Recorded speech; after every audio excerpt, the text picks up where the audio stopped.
Basically, if you see the table salt down here, here we go. In figure 4, this is the sodium ion, which forms uh, sodium atom, transfers an electron to a chlorine atom to form table salt. That's basically what they were talking about in figure 4. All right, let's go to page 96. And also we have covalent bonds. So here, a bond that is formed by the attraction between atoms that share electrons is a covalent bond. So when atoms share electrons, the positive nucleus of each atom is attracted to the shared negative electrons, as shown in figure 5. So here, look at this. You have two atoms here. Now, in this case, the atoms are close to each other, but they're sharing those same electrons. So this is what's called a covalent bond. Chlorine gas is an example. Oxygen gas, diatomic molecules. This is how they do here. All right. So when atoms share electrons, the positive nucleus is attracting the negative electrons, and it keeps them together like a magnet. All right. All right. So it's the attraction. It's called electronegativity. All right. So they pull between the positive and negative charges, force that keeps the atoms joined. Water is an example of a covalent bond, and that is a compound formed by sharing of electrons. The two hydrogen atoms, they rotate. Now these types of bonds rotate upon each other, so that's why you have the property of water. It moves because these bonds rotate on each other upon each other. Two hydrogen atoms can share their single valence electrons with an oxygen atom that has 6 valence electrons. The sharing of electrons creates a bond and gives oxygen a stable number of 8 outermost electrons. At the same time, the oxygen atom shares 2 of its electrons, one for each hydrogen atom, which gives each hydrogen atom a more stable number of 2 electrons. Thus, a water molecule consists of 2 atoms of hydrogen bonded with 1 atom of oxygen. So polar. Now this is getting. We're not really going to go into this polar. So I'm not going to read the polar. I don't think you need to know about that right now. We do need to know about this mixtures. On Earth, elements and compounds are generally mixed together. A mixture is a combination of 2 or more substances that are not chemically combined.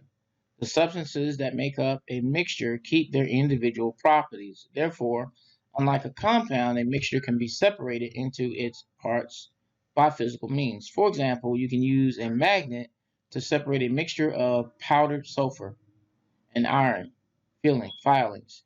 The magnet will attract the iron, which is magnetic, and leave behind the sulfur, which is not magnetic. Also, a mixture, you have salt and water, and you can boil the water. The water will evaporate and it'll leave you salt. This is a mixture. So salt water is a mixture of salt and water. Also sugar water. If you boil sugar water down, you'll leave nothing but sugar. Heterogeneous mixtures. Mixtures in which 2 or more substances are not uniformly distributed are called heterogeneous mixtures. For example, the igneous rock granite is a heterogeneous mixture of crystals of minerals, quartz and feldspar, hornblende, and biotite.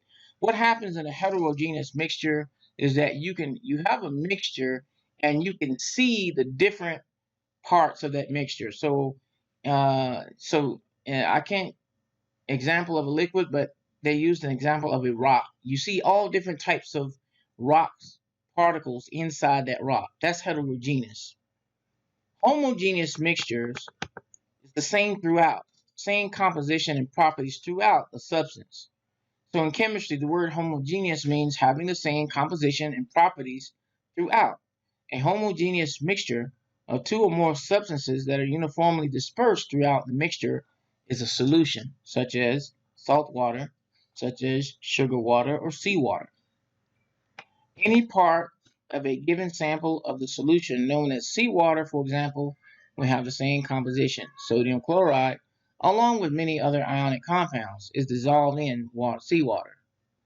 The positive ends of water molecules attract negative chloride ions, and the negative ends of water molecules attract positive sodium ions. Eventually, all of the sodium and chloride ions become uniformly distributed among the water molecules.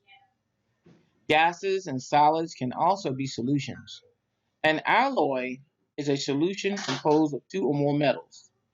The steel shown in figure 6 is an example of a solution both in liquid and solid states. Now, this is also to make note that a solution is not always going to be water. So in the case it's talking about metal, so a solution.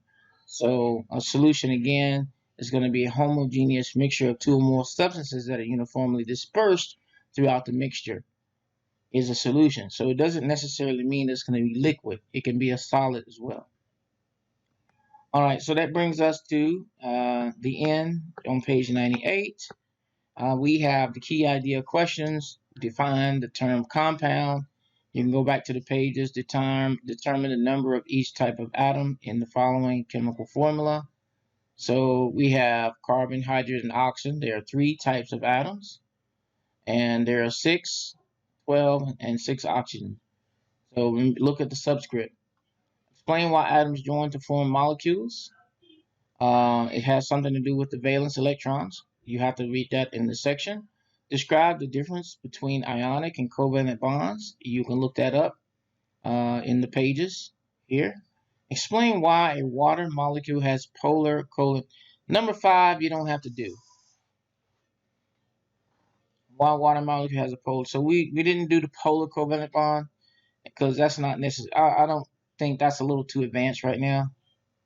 You don't have to worry about polar. I just want you to know about ionic and covalent bonds and compare compounds and mixtures and identify 2 common solutions. And that's going to be it. You're going to do 1, 2, 3, 4, 6, and 7. You don't have to do number 5. However, if you do it, no problem. You can look the answer up, and that's going to be it. And hopefully, I'll see you in class.